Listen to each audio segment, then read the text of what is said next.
स्वागत है आपका। आप देख रहे हैं इंडिया न्यूज हरियाणा। मैं हूं आपके साथ प्रीति सिंह। बुलेटिन की शुरुआत इस वक्त की बड़ी खबर के साथ। चंडीगढ़ से इस वक्त की बड़ी खबर आपको बता दें, जहां हरियाणा इंटरप्राइजेस प्रमोशन बोर्ड की बैठक। चंडीगढ़ से इस वक्त की बड़ी जानकारी आप तक पहुंचा रहे हैं। हरियाणा सचिवालय में बैठक जारी है और मुख्यमंत्री मनोहर लाल इस बैठक में मौजूद है। तो फिलहाल ये बैठक जारी है। डिप्टी सीएम दुष्यंत चौटाला भी बैठक में मौजूद। इस वक्त की बड़ी और अहम जानकारी आप तक पहुंचा रहे हैं। शिक्षा मंत्री कंवरपाल गुर्जर भी बैठक में शामिल हुए हैं। तो फिलहाल ये बैठक जारी है, चर्चा की जा रही है बैठक में। चंडीगढ़ से इस वक्त की बड़ी जानकारी आप तक पहुंचा रहे हैं। हरियाणा इंटरप्राइजेस की ये जो बैठक है वो जारी है और हरियाणा सचिवालय में बैठक की जा रही है। मुख्यमंत्री मनोहर लाल बैठक में मौजूद है। शिक्षा मंत्री भी इस दौरान मौजूद है। डिप्टी सीएम दुष्यंत चौटाला बैठक में मौजूद। तो शिक्षा मंत्री कंवरपाल गुर्जर भी बैठक में शामिल हुए हैं। इस वक्त की बड़ी और अहम जानकारी आप तक पहुंचा रहे हैं। हरियाणा इंटरप्राइजेस प्रमोशन बोर्ड की यह बैठक है। तो हरियाणा सचिवालय में बैठक की जा रही है। रुक करेंगे चंडीगढ़ से बड़ी खबर। शाम 5 बजे मनोहर कैबिनेट की अहम बैठक। विधानसभा का मॉनसून सत्र बुलाने पर होगी चर्चा। तो मॉनसून सत्र की तारीख का ऐलान भी हो सकता है। कैबिनेट बैठक में कई अहम मुद्दों पर भी चर्चा की जाएगी। तो कोरोना के हालात पर भी चर्चा हो सकती है।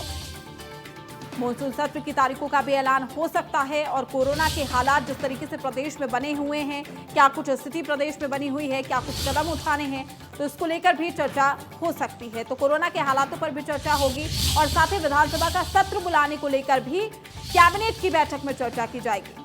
से मनोहर लाल की अध्यक्षता में ये बैठक होगी। शाम के 5 बजे ये बैठक की जाएगी। विधानसभा का मॉनसून सत्र बुलाने पर चर्चा की जाएगी। इस वक्त की बड़ी और अहम जानकारी हम आप तक पहुंचा रहे हैं। प्रदेश में कोरोना को लेकर किस तरीके के हालात है, क्या कुछ स्थिति बनी हुई है, इसको लेकर भी बैठक में विचार विमर्श और मंथन किया जाएगा। तो चंडीगढ़ से इस वक्त की बड़ी और अहम जानकारी आप तक पहुंचा रहे हैं और एक अहम बैठक शाम के 5 बजे सीएम मनोहर लाल की अध्यक्षता में यह बैठक होगी। तो मनोहर कैबिनेट की यह अहम बैठक, विधानसभा का सत्र बुलाने को लेकर यह चर्चा होगी, विचार विमर्श और मंथन किया जाएगा। साथ ही कोरोना की स्थिति को लेकर भी बातचीत हो सकती है। प्रदेश में क्या कुछ स्थिति बनी हुई है और तमाम मुद्दों पर भी बातचीत होगी। कोरोना के हालातों पर भी चर्चा हो सकती है। तो शाम के बाद 5 बजे ये अहम बैठक ली जाएगी। सीएम मनोहर लाल की अध्यक्षता में ये बैठक होगी। चंडीगढ़ से इस वक्त की बड़ी और अहम जानकारी हम आप तक पहुंचा रहे हैं। तमाम ऐसे मुद्दे हैं जिन पर बातचीत हो सकती है। हालांकि विधानसभा का सत्र बुलाने को लेकर भी बातचीत होगी। मॉनसून सत्र की तारीखों का ऐलान भी हो सकता है।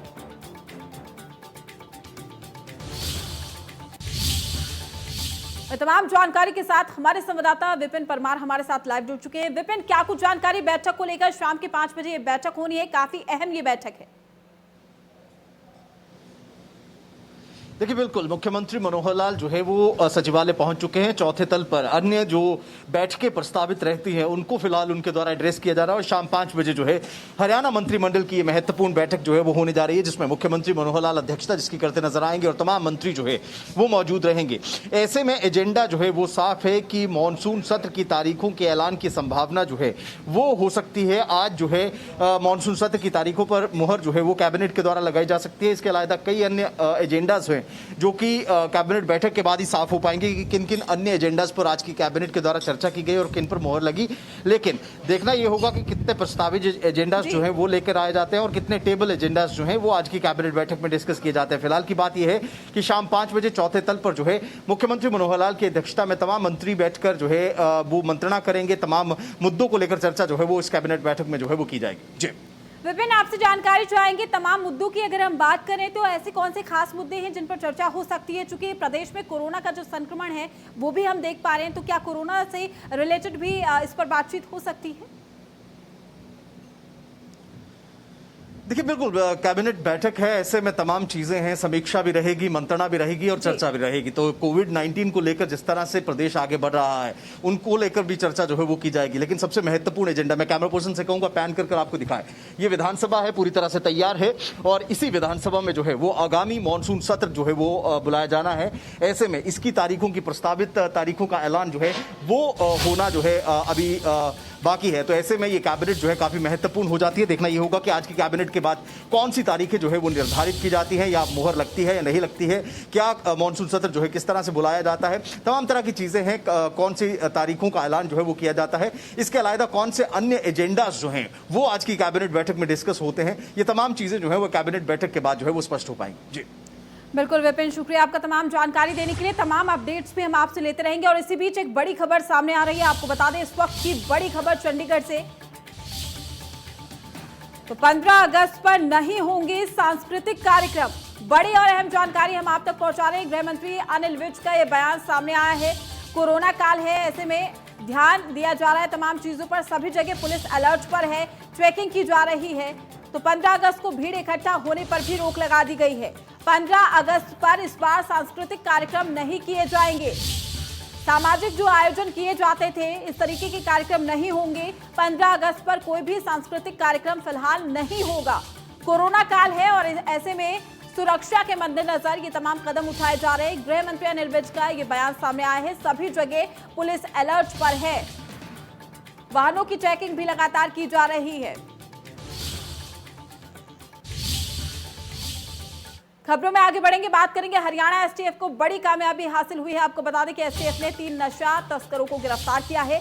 करीब 332 किलो गांजा बरामद किया गया है और पलवल के पास से पकड़े गए हैं नशा तस्कर। तो बड़ी और अहम जानकारी आप तक पहुंचा रहे हैं। छत्तीसगढ़ से यूपी ले जाए जा रहे थे नशे की खेप, करीब 332 किलो गांजा बरामद कर लिया गया है। पलवल के पास ही नशा तस्करों को पकड़ा गया है। इस वक्त की बड़ी खबर हम आप तक पहुंचा रहे हैं। छत्तीसगढ़ से यूपी ले जाए जा रहे थे नशे की खेप। फिलहाल एक बड़ी कामयाबी यहां पर पुलिस के हाथ लगी है, एसटीएफ के हाथ लगी है ये बड़ी कामयाबी। तो हरियाणा एसटीएफ को एक बड़ी कामयाबी मिली है। एसटीएफ ने 3 नशा तस्करों को गिरफ्तार कर लिया है। पूछताछ उनसे की जा रही है, ये कड़ी और भी लंबी हो सकती है। करीब 332 किलो गांजा ये लोग लेकर जा रहे थे। पलवल के पास से दोनों नशा तस्करों को पकड़ा गया है। छत्तीसगढ़ से यूपी नशे की खेप ले जा रहे थे, सप्लाई कर रहे थे। तो ऐसे में हरियाणा एसटीएफ को एक बड़ी सफलता हाथ लगी। वहीं इसी बीच बड़ी खबर, कुरुक्षेत्र में दिन दहाड़े फायरिंग की गई है। आपको बता दें पेस्टिसाइड कंपनी में काम करने वाले शख्स पर यह हमला किया गया है। बदमाशों ने 2 गोली मारी, हालत गंभीर है। आकाश नगर में इस पूरी वारदात को अंजाम दिया गया है।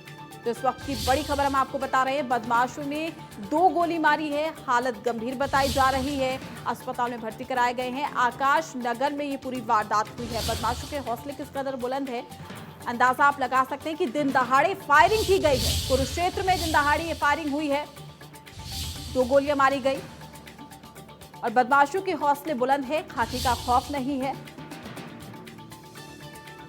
तो पेस्टिसाइड कंपनी में काम करने वाले शख्स पर ये गोली मारी गई है। बदमाशों ने 2 गोली मारी है, हालत गंभीर बताई जा रही है। आकाश नगर में इस पूरी वारदात को अंजाम दिया गया है। फिलहाल पुलिस को भी सूचित कर दिया गया है। इस पूरे मामले की जांच जारी है। कुरुक्षेत्र में दिन दहाड़े ये फायरिंग देखने को मिली है। लगातार हौसले बुलंद है बदमाशों के और दिन दहाड़े ये फायरिंग की गई है।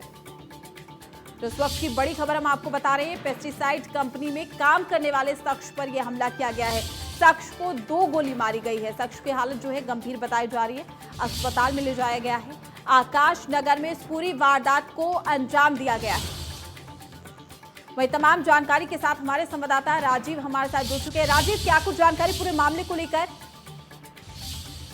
जी देखिए, धर्मनगरी कुरुक्षेत्र के आकाश नगर का मामला है। यहाँ पर जो है 2 युवक जो है दिन दिहाड़े एक युवक को गोली मारकर फरार हो जाते हैं। लगभग 5 राउंड जो है वो फायरिंग की है, जिसमें से 2 गोलियां जो है युवक को लगी हैं और उसे जो है एक निजी अस्पताल में भर्ती कराया गया है, जहां उसका इलाज चल रहा है, जहां हालांकि उसकी हालत जो है खतरे से बाहर बताई जाती है। पुलिस और फॉरेंसिक टीम जो है वो मौके पर पहुंची और वो शख्स जुटा रही है और उनका ये कहना है कि प्रारंभिक दृष्टि में ये किसी रंजिश का मामला लगता है। बिल्कुल राजीव, शुक्रिया तमाम जानकारी देने के लिए आपका। तो फिलहाल पुलिस मामले की जांच कर रही है। मैं रुक करेंगे बड़ी खबर की ओर। रोहतक पुलिस को मिली है बड़ी कामयाबी। आपको बता दें कि पुलिस ने वाहन चोर गिरोह का भंडाफोड़ किया है। बड़ी खबर हम आपको बता रहे हैं, पर्दाफाश किया गया है। पुलिस ने वाहन चोर गिरोह का पर्दाफाश किया है। तो वाहन चोर गिरोह का पुलिस ने पर्दाफाश किया है। बाइक चोर गिरोह के 4 बदमाश गिरफ्तार कर लिए गए हैं। तो बड़ी खबर हम आपको बता रहे हैं, रोहतक पुलिस को ये बड़ी कामयाबी मिली है। 4 बदमाशों को गिरफ्तार कर लिया गया है।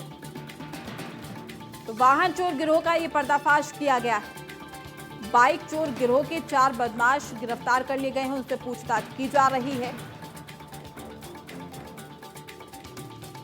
चोरी की 14 वारदातों का खुलासा हुआ है। आपको बता दें कि पूछताछ फिलहाल अभी भी जारी है और साथ ही 14 वारदातों को ये लोग अब तक अंजाम दे चुके हैं, जिनका खुलासा हुआ है। खबरों में आगे बढ़ते हैं, बात करेंगे कोरोना महामारी के बीच में स्वतंत्रता दिवस मनाने की तमाम तैयारियां की जा रही है। और अगर बात की जाए राजधानी दिल्ली की, तो वहां पर भी लाल किला ग्राउंड में आज सुरक्षा बलों ने फाइनल रिहर्सल की है। वहीं हरियाणा के भी कई जिलों में स्वतंत्रता दिवस समारोह को लेकर तैयारियां की गई है। सिरसा के शहीद भगत सिंह स्टेडियम में भी फाइनल रिहर्सल का आयोजन किया गया। फाइनल रिहर्सल में उपायुक्त रमेश चंद्र बिढ़ान ने ध्वजारोहण किया है और मार्च पास्ट की सलामी ली है। और इस अवसर पर पुलिस की महिला टुकड़ी, पुरुष टुकड़ी, होमगार्ड और साथ ही स्काउट्स की टुकड़ियों ने परेड में भाग भी लिया है और मार्च पास्ट भी किया है। वहीं यमुनानगर में जिला स्तरीय स्वतंत्रता दिवस समारोह का सुरक्षित और गरिमापूर्ण आयोजन स्थानीय तेजली खेल परिसर में किया जाएगा। तो स्वतंत्रता दिवस समारोह के मौके पर अंबाला मंडल आयुक्त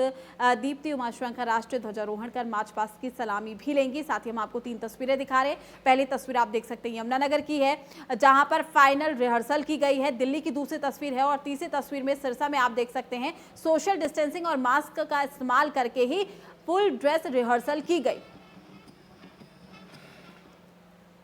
वहीं स्वतंत्रता दिवस के मद्देनजर गुरुग्राम में भी सुरक्षा बढ़ा दी गई है। हमारे संवाददाता राज वर्मा बता रहे हैं कि गुरुग्राम में तैयारियां कैसी है, इस रिपोर्ट को देखिए। देश भर में 15 अगस्त यानी कि आजादी के जश्न की तैयारियां पूरे जोरों पर है। इस सब के बीच गुरुग्राम की बात करें तो गुरुग्राम में भी आजादी के जश्न की तैयारियां लगभग पूरी कर ली गई है। तो वहीं गुरुग्राम पुलिस ने सुरक्षा और ट्रैफिक को ध्यान में रखते हुए भी अपनी तैयारियों को चाक चौबंद किया है। शहर के अलग अलग हिस्सों में बैरिकेडिंग की गई है। कोई भी संदिग्ध गाड़ी या व्यक्ति दिखाई देता है तो उसकी चेकिंग की जा रही है। इस सब के साथ साथ गुरुग्राम पुलिस ने ट्रैफिक एडवाइजरी भी जारी की है, जिसके चलते 14 अगस्त सुबह 9 बजे से लेकर 15 अगस्त दोपहर 2 बजे तक किसी भी तरह के छोटे या बड़े कमर्शियल वाहनों की दिल्ली में एंट्री पर पूरी तरह से प्रतिबंध रहेगा, जिसके चलते अब जयपुर से दिल्ली की तरफ आने वाली कमर्शियल गाड़ियों को गुरुग्राम के पचगांव से ही केएमपी की तरफ डाइवर्ट कर दिया जाएगा। तो इस सब के साथ साथ शहर के अंदर जो कमर्शियल गाड़ियों का मूवमेंट होगा तो उसके लिए भी अलग अलग डाइवर्जन गुरुग्राम ट्रैफिक पुलिस ने तय किए गए। कोशिश यही है कि 15 अगस्त के दिन किसी भी तरह का कोई जाम दिल्ली या एनसीआर इलाके में ना लगे। तो उस सब को ध्यान में रखते हुए ये ट्रैफिक एडवाइजरी गुरुग्राम पुलिस की तरफ से जारी की गई है। इस सब के साथ सुरक्षा को भी पूरी तरह से ध्यान में रखा जा रहा है। शहर के जो भीड़ भाड़ वाले इलाके, क्योंकि कोरोना काल है तो ऐसे में ये भी ध्यान दिया जा रहा है कि कोरोना से भी बचाव करना और साथ में जश्न में किसी तरह का कोई खलल ना पड़े उसका भी पूरा ध्यान रखना है। तो तमाम जो मॉल्स है या जो दूसरे हिस्से हैं शहर के, वहां पर पुलिस की संख्या में बढ़ोतरी करने के साथ साथ जो बैरिकेडिंग है, इसके अलावा जो चेकिंग है वो भी गुरुग्राम पुलिस की तरफ से बढ़ा दी गई है। गुरुग्राम से राज वर्मा, इंडिया न्यूज। तो 15 अगस्त को पंचकुला में भी आयोजित कार्यक्रम में मुख्यमंत्री मनोहर लाल बतौर मुख्य अतिथि शिरकत भी करेंगे, ध्वजारोहण भी करेंगे, जिसको लेकर आज फाइनल रिहर्सल भी हुई है। लेकिन इसी कड़ी में किस तरीके की वहां पर तैयारियां की गई है और किस तरीके से फाइनल जो रिहर्सल है वो की गई है, इसको लेकर हमारे संवाददाता मृणाल ने जायजा भी लिया। इस रिपोर्ट को देखिए। 15 अगस्त यानी स्वतंत्रता दिवस के दिन हरियाणा का राज्य स्तरीय कार्यक्रम पंचकुला में होगा। हरियाणा के मुख्यमंत्री मनोहर लाल खट्टर यहाँ पर ध्वजारोहण करेंगे, उसके बाद परेड की सलामी लेंगे और फिर अभिभाषण होगा। इस बार कोरोना की वजह से बच्चे जो हैं यहाँ पर नहीं होंगे, सांस्कृतिक कार्यक्रम नहीं होगा। कपिल नागपाल कैमरामैन हैं, इनसे कहूँगा कि दिखाएं। ये वो स्टेज है जहाँ से मुख्यमंत्री सबसे पहले यहाँ ध्वजारोहण करेंगे। ध्वजारोहण करने के बाद यहाँ पर परेड की सलामी लेंगे, जिसमें होमगार्ड, एनसीसी और पुलिस के जवान रहेंगे। और उसके बाद जो है अभिभाषण जो है वो होगा मुख्यमंत्री महोदय का। और इस बार जो बात है कि बच्चे जो अक्सर स्कूलों के आया करते थे, कोविड की एहतियात की वजह से कहीं ना कहीं इस बार बच्चे नहीं होंगे। यही वो ग्राउंड है जहां से इस बार राज्य स्तरीय कार्यक्रम जो है स्वतंत्रता दिवस पर होने वाला है। पंचकुला से कैमरामैन कपिल नागपाल के साथ मैं मृणाल लाला, इंडिया न्यूज़ हरियाणा। फिलहाल रुकते हैं छोटे से ब्रेक के लिए। ब्रेक के बाद भी खबरों का सिलसिला रहेगा जारी।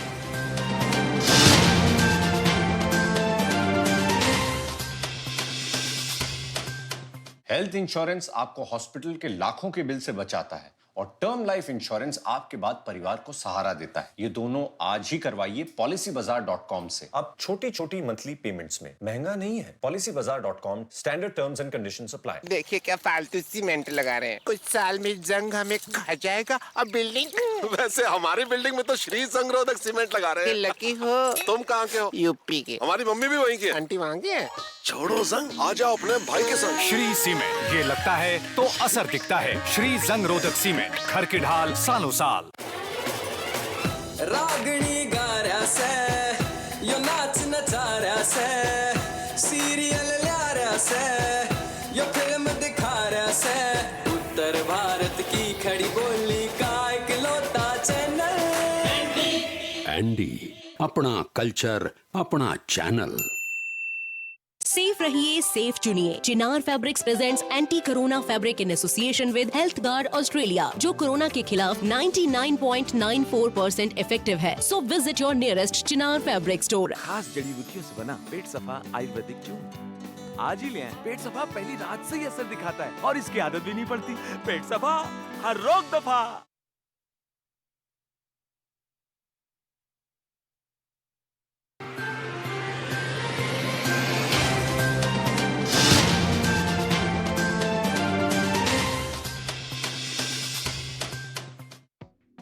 प्रस्तुत करता है हेम पुष्पा। इम्यूनिटी बढ़ाए, स्वस्थ बनाए, महिलाओं की नंबर 1 आयुर्वेदिक औषधि व टॉनिक। देश के टैक्स सिस्टम में बहुत बड़ा सुधार। फेसलेस स्टेटमेंट, फेसलेस अपील और टैक्स पेयर्स चार्टर की शुरुआत। अब इनकम टैक्स वाले नहीं बना पाएंगे गैर जरूरी दबाव।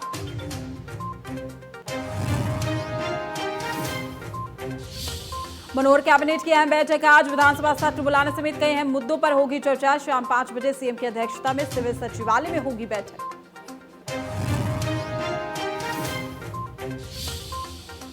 चौबीस घंटे में फिर मिले कोरोना के रिकॉर्ड तोड़ मरीज। 67,000 से ज्यादा संक्रमित की पुष्टि। 950 की मौत। देश में आंकड़ा 24 लाख के पास। Active case 6.5 lakh.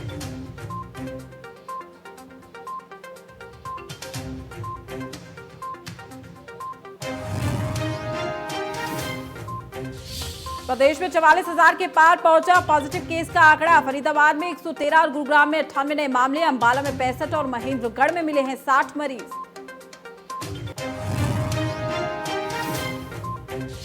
Rohtak police को बड़ी कामयाबी। बाइक चोर गिरोह के 4 बदमाश गिरफ्तार। 14 वारदातों का खुलासा। चोरी की 8 बाइक भी बरामद।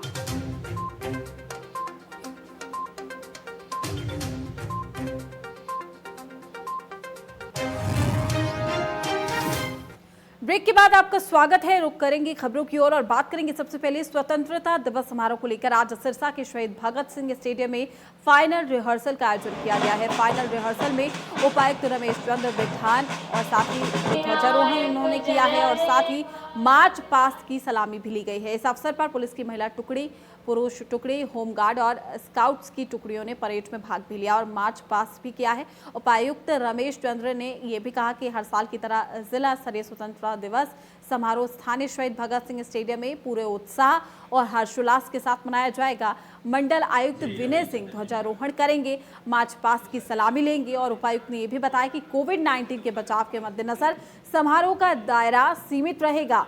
एमएचए की गाइडलाइन की पालना के साथ ही समारोह का आयोजन किया जाएगा। उपायुक्त ने कहा है कि स्वतंत्रता दिवस समारोह में मुख्य अतिथि द्वारा ध्वजारोहण, भाषण के अलावा परेड और मार्च पास्ट किया जाएगा। लेकिन कोविड-19 से बचाव के मद्देनजर इस बार सांस्कृतिक कार्यक्रम और पीटी शो का आयोजन नहीं किया जाएगा। समारोह में जिला प्रशासन द्वारा आमंत्रित लोग ही शिरकत भी करेंगे ताकि सोशल डिस्टेंसिंग की पालना सुनिश्चित हो सके। उन्होंने अधिकारियों को निर्देश भी दिए हैं कि समारोह में शिरकत करने वाले अतिथियों और साथ ही नागरिकों के लिए सोशल डिस्टेंसिंग के तहत कम से कम 6 फुट की दूरी रखी जाए और मास्क लगाना अनिवार्य होगा।